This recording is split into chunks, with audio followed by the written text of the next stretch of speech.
Do you have your PVC? Pardon? Do you have your PVC? Yes, I have my PVC, and I'm going to vote. Be voting for. Who are you voting for? I'm voting for Peter Obi. All right, thank you. Do you have your PVC? Yes, I do.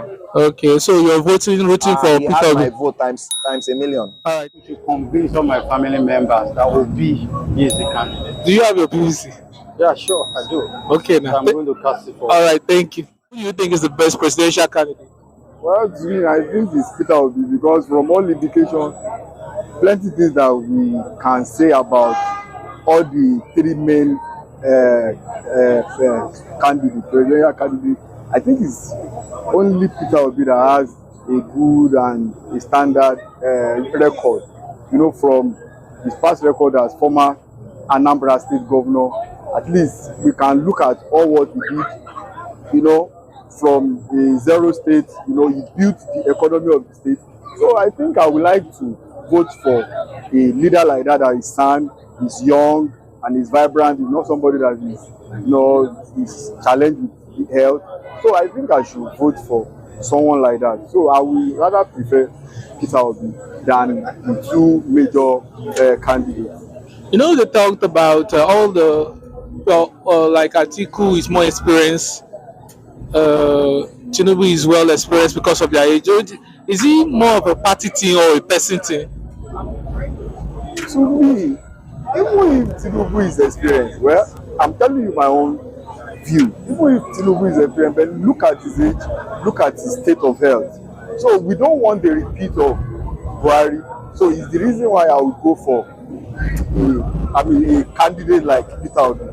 We need someone with a clear record. We need someone with a clear record. We need someone that is not challenged in his health. So in all application, I think Peter Obi beats the rest of all the candidates. As in the two other candidates, I think Peter Obi beats them. Do you have your PVC? Pardon? Do you have your PVC? Yes, I have my PVC, and I'm going to vote. Be voting for. Who are you voting for? I'm voting for Peter Obi. All right, thank you. The 2023 election, who do you feel is the best presidential candidate? Looking at all the aspirants on ground, for me, I think, in all fairness and in all sincerity, Peter Obi seems to stand out. So why do you think so? For just one singular reason. Everybody that's contributed to bring us to these rocks, are not permitted to lead us in this nation anymore. So now is it you know, people are saying party. Is it a party team now or a person team? Nigeria, we've grown past that. We're not looking at the integrity of every candidate involved. And in this instance, Obi stands out. So who are you casting your vote for? I've already mentioned it, bro. I'm rooting. In fact, I have been able to convince all my family members that Obi is the candidate. Do you have your PVC? Yeah, sure, I do. Okay, now. I'm going to cast it for. All right, thank you. And why?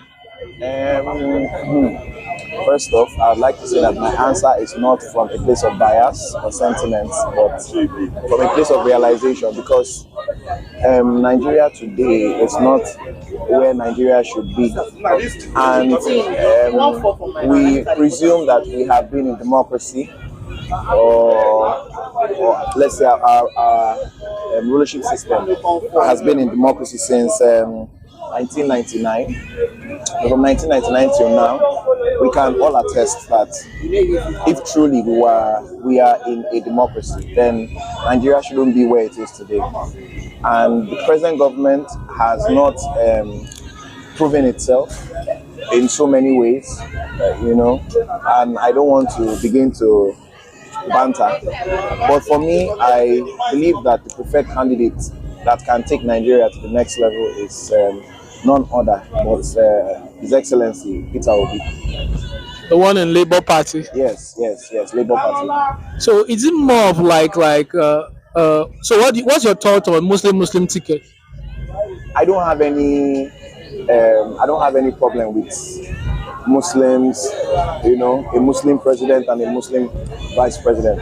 The problem I have now is the strength of character of that person, or those persons rather, because belief in faith should not be a parameter to ruling, right? but it is the values that a person or the persons are going to, impute in their rulership, and those values, those core values, should find expression in our structure. Cutting across all facets of structure, whether it's education, healthcare, tourism, commerce, you name it.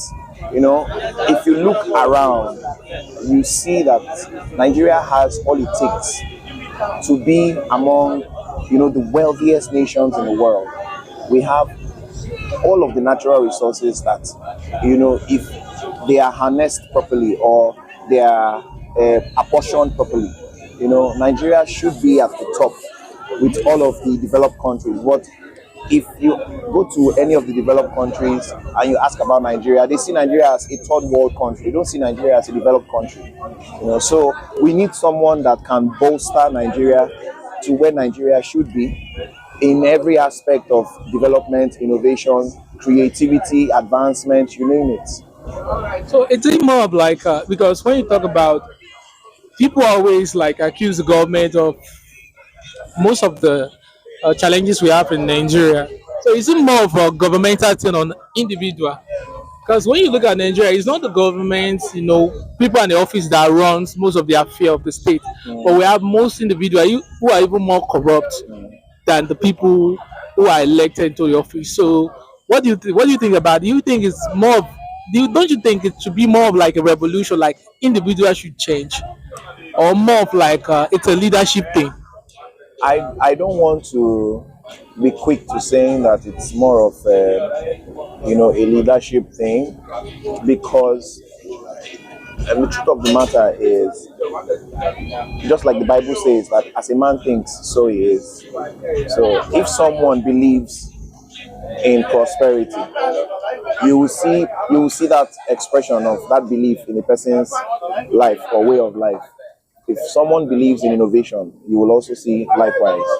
So, but if someone says that they believe in all of those things and you don't see those things find expression in their life or their way of life or whatever it is that they are a part of, then there's a problem. You already can tell that there's a big conflict between what they say and what they believe. So, Nigeria as a country, we don't need to dwell on past mistakes. What the things that have happened, and I believe that as a country we need to look ahead. And when I say ahead, okay, let me come from this aspect now. In the foreign exchange markets, right, the naira is nowhere in the same class as the dollar, or the Great British Pound, or the yen, or the euro, or even the Ghana cedi. Right now, a Ghana cedi is about 30 something naira. That's crazy. Ghana they one time depended on Nigeria, but right now their currency has more value than the naira. That's appalling. It saddens me to see, the dilapidated state that our good country is currently in. And so, with Peter Obi, we can look at his antecedents when he was governor of Anambra State, and we saw what he did in that state. Okay. He turned that state around. He brought a lot of positivity to that state, and he put the state on the map. So judging from that antecedent, I believe that he will do a fantastic job. All right. Given the opportunity to become the president of Nigeria. All right, thank you. Do you have your PVC? Yes, I do. Okay, so you're rooting for He Peter has my Obi. vote times a million. All right. One back up like this.